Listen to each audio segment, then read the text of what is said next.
Olá, mais uma vez aqui juntos para dar continuidade aqui à nossa leitura. Estamos quase chegando ao final da Tenda Vermelha. Aqui está a Tenda Vermelha. Essa é uma capa antiga, eu acredito que já tenha tido outras edições mais novas. Essa daqui é de 2006, tem bastante tempo. Então, estamos na parte hoje 31, dia 6 de maio de 2020. Nós havíamos visto na parte 30 que o filho Mena e a nora Shift-Re, que são parentes de Merit, aceitaram o pedido de Merit para levar Dinah, agora Dener, para a casa deles em outra cidade, a 1 hora de Tebas, onde ela estava. E quando terminamos, no último parágrafo, ela estava estava dentro do barco, né? E estava dizendo como que as pessoas estavam se comportando dentro do barco, né? Mães que acariciavam seus filhos e também os repreendia, pessoas que se encontraram lá no mercado fazendo comentários, eles tinham ido todos para fazer suas compras, né, na feira, estavam voltando. E ela estava voltando com todas aquelas pessoas, os parentes de Merit e outras pessoas. E aí a última frase que ela disse quando a gente parou foi: parecia que sempre descobriam um amigo ou um parente comum, o que era motivo para tapas amigáveis nas costas, como se fossem irmãos há muito distantes. Jamais havia visto pessoas tão satisfeitas com a própria vida e tão à vontade na companhia uma das outras. E eu refletia sobre qual seria o motivo. Talvez porque não houvesse senhores ou guardas na barca, nem mesmo um escriba, apenas artesãos e suas famílias a caminho de casa. Desembarcamos e seguimos por uma ladeira curta e íngreme em direção à cidade, que se esparramava na entrada do vale como um gigantesco vespeiro. Meu ânimo se foi. Era o lugar mais feio que já vira. No calor abrasador do sol da tarde, as árvores ao longo das ruas desertas pareciam sujas e sem vida. As casas eram muito próximas uma das outras, centenas delas, cada uma mais insignificante e sem graça que a outra. As portas nas calçadas estreitas abriam-se para a escuridão e perguntei a mim mesma se conseguiria ficar ereta sob a mais alta delas. As ruas não revelavam indícios de jardim, de colorido ou de qualquer das boas coisas da vida. De qualquer forma, Mena conseguia distinguir uma rua da outra e levou-nos até a entrada da casa de seu irmão, onde um menino bem pequeno estava à espreita. Assim que nos viu, gritou pelo pai, e o segundo filho de Merit, Rory, saiu depressa para a rua, as mãos ainda cheias de pão fresco. Correu para Merit, levantou-a pelos cotovelos e rodopiou pela rua com ela várias vezes, sorrindo com um sorriso igual ao de Merit. A família de Rory foi aparecendo e batia palmas, enquanto Merit ria para o filho e beijava-o na ponta do nariz. A casa de Rory era cheia de crianças, 5 ao todo. Desde uma jovem em idade de casar, até o menininho nu que havia sido o primeiro a nos avistar. A família espalhou-se pela rua e atraiu os vizinhos que observavam da porta de suas casas e riam daquele alvoroço. Depois, todos passaram com Merit pelo vestíbulo da casa de Rory para a sala. Um cômodo singelo com janelas altas que deixavam entrar a luz da tarde sobre os tapetes de cores vivas e as paredes pintadas com cenas representando um jardim exuberante. Fizeram com que a minha amiga se sentasse na melhor cadeira da casa e, com toda formalidade, apresentaram-lhe seus netos, um por um. Sentei-me no chão, encostada em uma parede para observar Merit deliciar-se com as alegrias familiares. As mulheres trouxeram comida dos aposentos dos fundos e pude perceber que havia uma horta. Merit elogiou a comida, que estava bem temperada e era abundante, e declarou que a cerveja era melhor do que todas as outras que experimentara em Tebas, a cidade dos nobres. A nora ficou radiante com essas palavras e o filho sacudiu a cabeça, cheio de orgulho. As crianças examinavam-me com atenção, pois jamais haviam visto uma mulher tão alta, nem um rosto com feições tão obviamente estrangeiras. Todas mantiveram uma certa distância, com exceção da pequena sentinela, que subiu no meu colo e lá ficou instalada, o dedo na boca.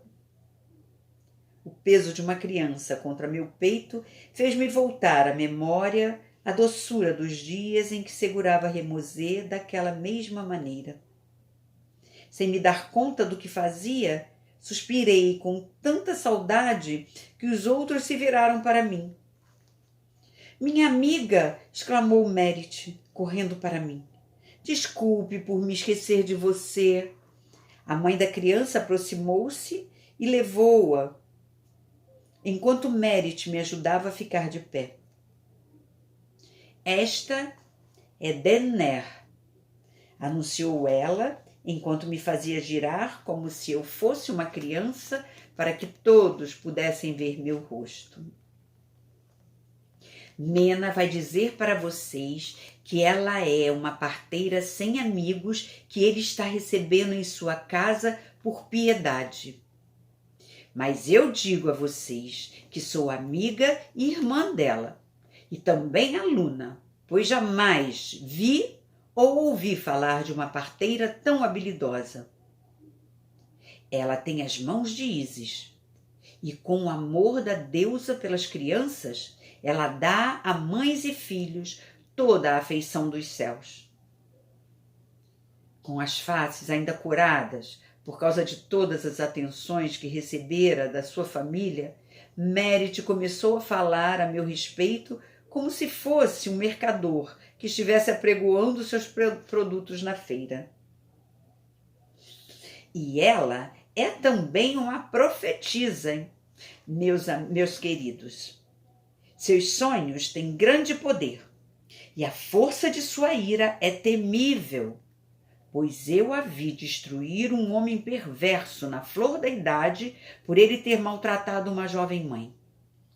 Ela vê através dos corações dos homens e ninguém consegue enganá-la com as palavras doces que escondem um coração mentiroso. Entusiasmada com o som da própria voz e por estar vendo a atenção dos filhos toda voltada para si, Merit prosseguiu. Ela veio do Oriente. Lá, as mulheres costumam ser tão altas quanto os homens do Egito. E a nossa Denner também é inteligente, pois sabe falar a língua do Oriente e também a nossa. Seu filho é Remosê, um escriba, herdeiro de Nactirê, e que algum dia será muito importante nesta terra. Temos sorte de a mãe de Remosê estar entre nós, e a casa de Mena será abençoado quando ela dormir sob seu teto. Obrigada, foi o que eu pude dizer. Muito obrigada, disse eu, inclinando o corpo para Mena e Shifrê. Depois, para Rory e sua mulher, Takiharu. Obrigada por sua generosidade. Sou sua serva em gratidão. Voltei para o meu canto junto à parede, satisfeita em poder observar os membros da família comendo, gracejando e divertindo-se entre eles.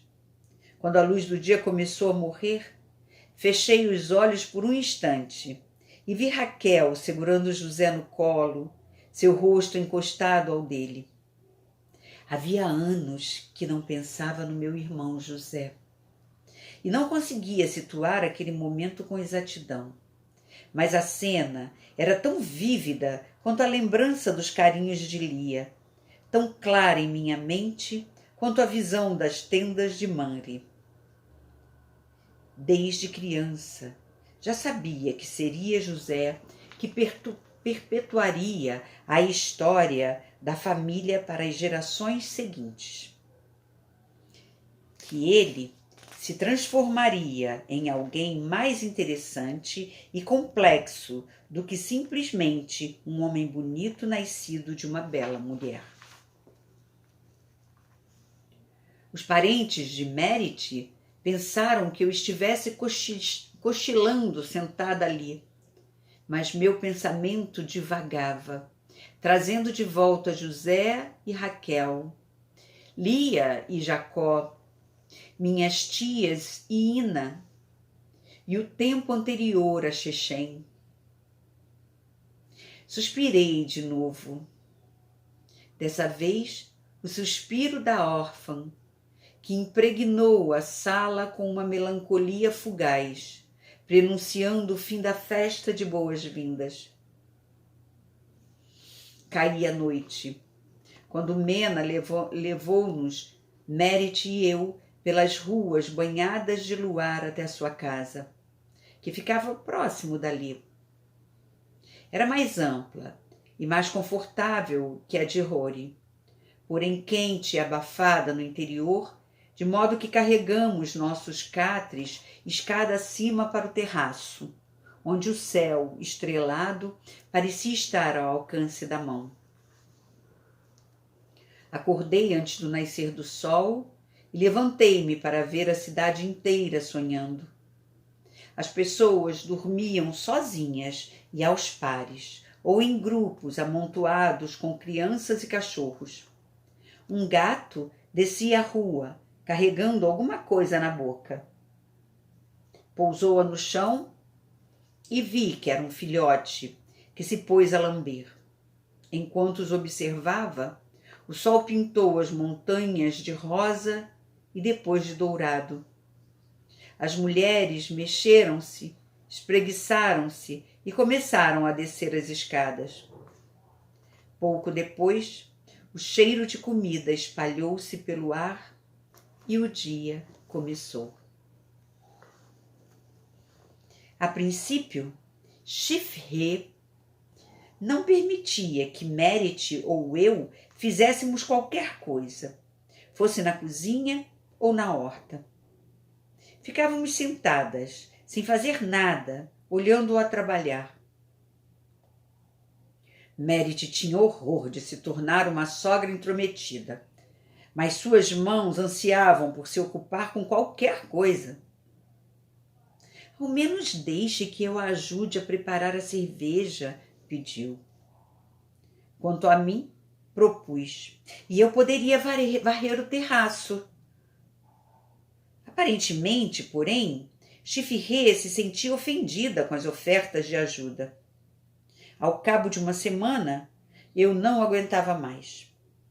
Peguei um grande jarro vazio e anunciei: vou até a fonte.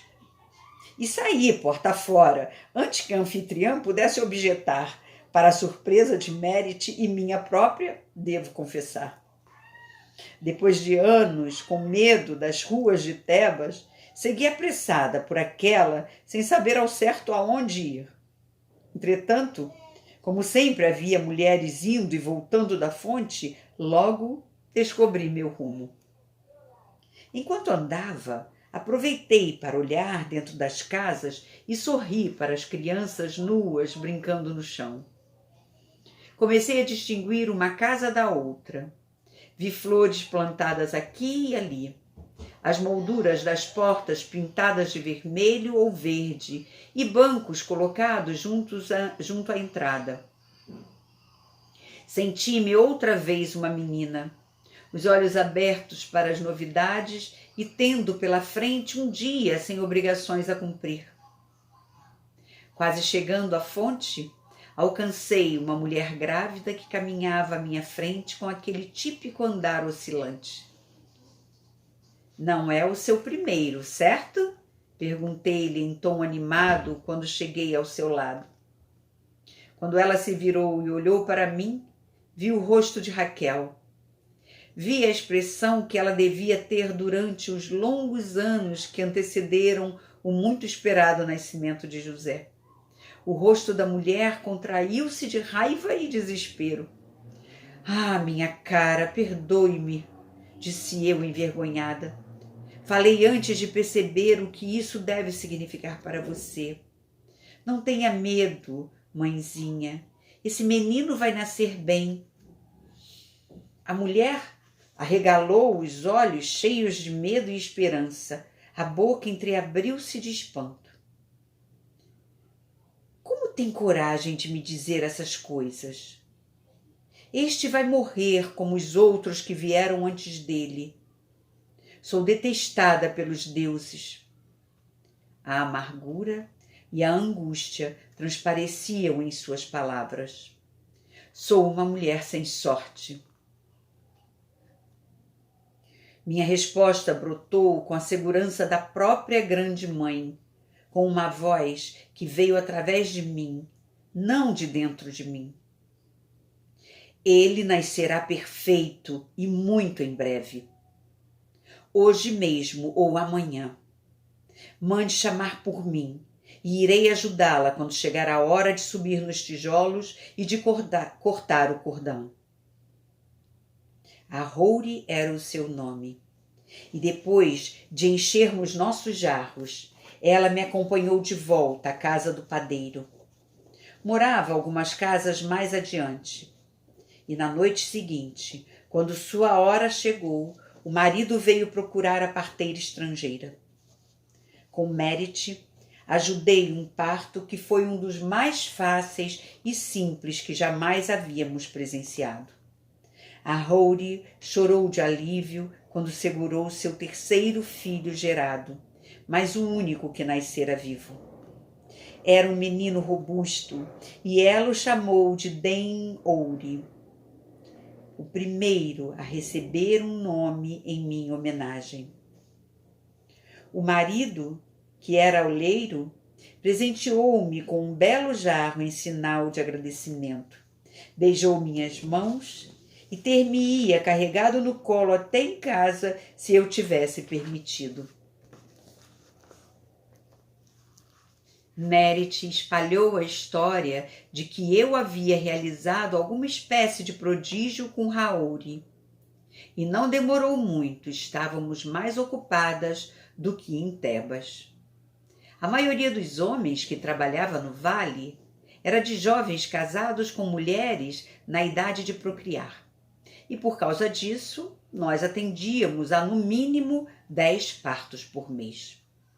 Chifirré nunca mais teve de alimentar hóspedes que ficavam à toa, e em pouco tempo estava ganhando tantas guloseimas e peças de linho que não sabia mais o que fazer com elas. Mena sentia-se orgulhoso por ter mulheres tão respeitadas sob seu teto e tratava-me como se eu fosse sua tia. As semanas e os meses passaram rapidamente e nossa vida no vale adquiriu uma rotina própria. A parte da manhã, antes que o calor intenso tomasse conta de tudo, era a mais movimentada. Os homens saíam cedo e as crianças brincavam nas ruas, enquanto as mulheres limpavam as casas, cozinhavam as refeições do dia e iam buscar água nas fontes. Era lá que as novidades se espalhavam e onde eram acertados os preparativos para o próximo festival. Ainda que da cidade não se pudesse avistar o grande rio, era ele que regia o fluxo e o refluxo dos acontecimentos diários na árida terra do vale. Seus períodos de cheia e vazante eram comemorados com muita alegria pelos artesãos. Desde pequenos habituados ao ritmo da lavoura estabelecido pelo Nilo. Depois de tantos anos na terra do grande rio, afinal aprendi os lindos nomes de suas estações. Akit, a inundação. Perit, a vazante. Shemou, a colheita. Cada um tinha seu dia de festa e ritual lunar, com comidas e canções especiais. Um pouco antes da minha primeira lua cheia do equinócio de outono no vale, um escriba veio à casa de Mena com uma carta do meu filho. Escrevera para informar que estava morando novamente em Tebas, tendo sido designado para trabalhar como escriba a serviço de um novo vizir, Zefenate Paner-A. Zefenate Paner-A, que fora escolhido pelo próprio rei.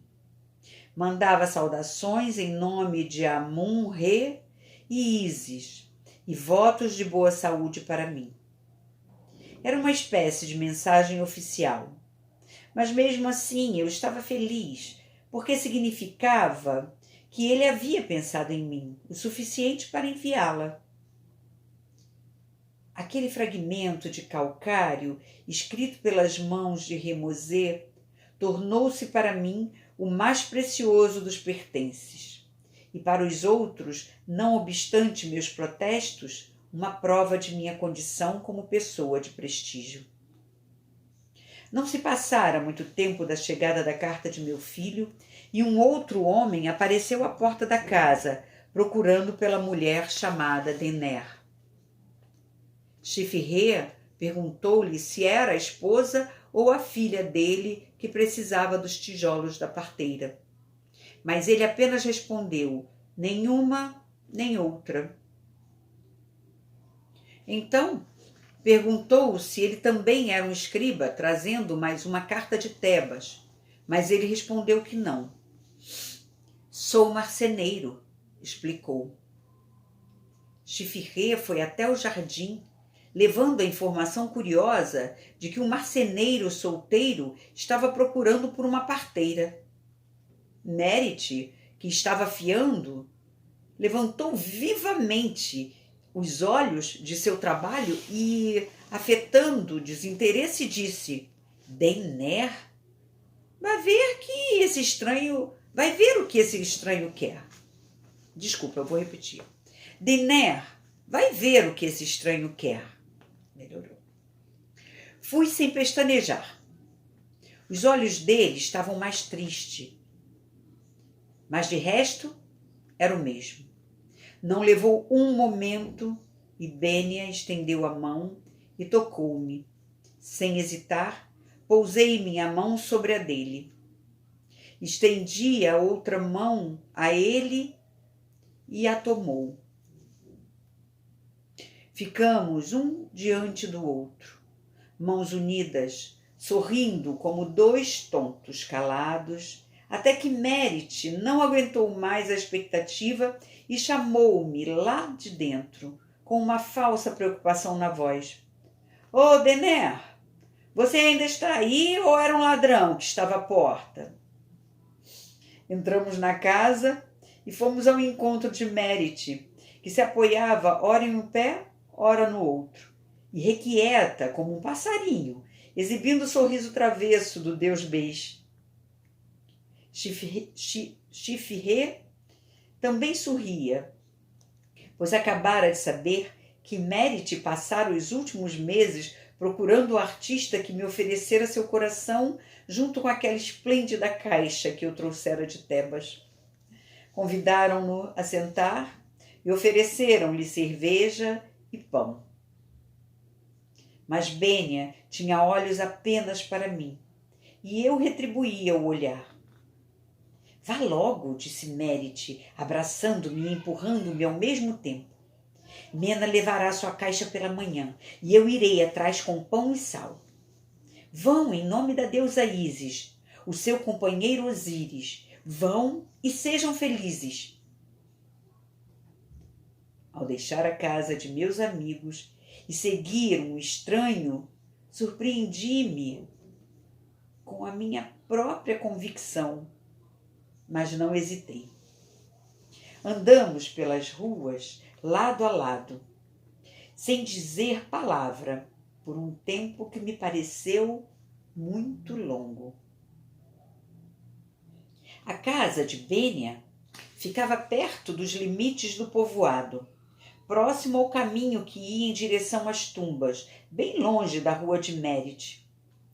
Enquanto caminhávamos, recordei-me das histórias que minhas mães contavam sobre mãos pintadas com rena e músicas cantadas para o noivo e a noiva enquanto os dois seguiam para a tenda matrimonial.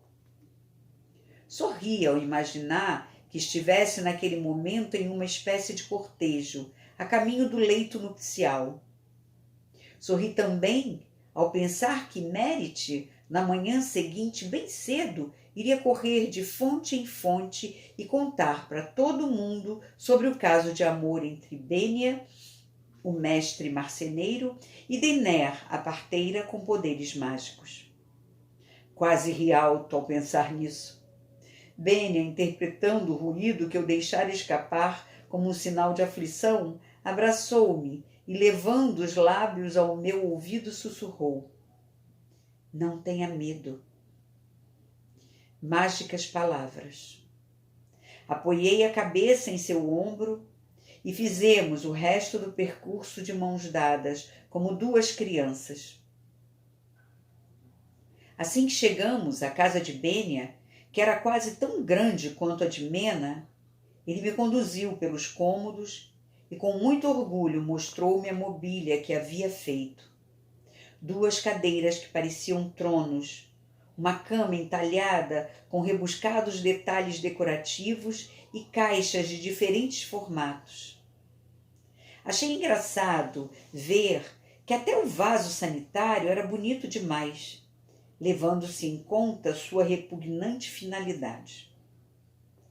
Fiz estas peças pensando em você, explicou Bênia, encolhendo os ombros embaraçado. Imaginava-a sentada ali, dormindo ali, arrumando tudo da sua maneira. Quando Merit me encontrou, fiz isto para você. Pegou em um nicho da parede uma pequena caixa primorosa. Não tinha decoração alguma, mas era perfeita, feita de ébano, a madeira usada quase que exclusivamente para as tumbas dos reis. E havia sido polida até brilhar como uma lua negra. Para seus instrumentos de parteira, disse ele, estendendo-me a caixa. Mantive os olhos fixos na caixa por um instante, atônita com tanta generosidade e ternura. Nada tenho para oferecer a você como lembrança, repliquei. Ele levantou um dos ombros, um gesto que eu logo conheceria tão bem quanto as minhas próprias mãos. Não precisa me dar nada. Se aceitar esta caixa por livre e espontânea vontade, sua escolha será sua oferenda. Foi assim que me tornei uma mulher casada no Antigo Egito. Bênia serviu-nos uma refeição com pães, cebolas e frutas. Sentamo-nos na cozinha, comemos e bebemos um silêncio nervoso pairando no ar. Eu era uma criança na última vez que me deitara com um homem. Bênia vinha pensando em mim desde aquele dia no mercado, 2 anos antes. Estávamos tão encabulados quanto um casal de virgens cujo casamento tivesse sido arranjado pelos pais.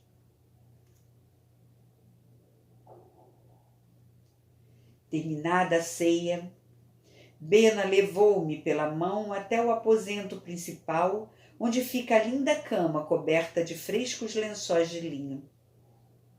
Lembrava-me a cama de Renefer na casa de Nactirê. Lembrava-me a cama de Chalém na casa do pai dele. Mas então Bênia virou-me para ele, colocou as mãos no meu rosto e esqueci-me de todas as outras camas que vira no passado. Bonito, né? Saber que Diná, Dener, agora no Egito, casou-se novamente. Muitas felicidades, vamos torcer para que ela seja muito feliz, né? Ela merece. Então tá. No próximo vídeo continuaremos. Então hoje foi a parte 31. Amanhã veremos como vai ficar esse casamento aí, lindo. Esse rapaz que esperou por ela tanto tempo, não perdeu as esperanças. Ah, o amor, o romance, tão lindo, né? Então, um grande e afetuoso abraço para todos vocês. Até mais ver.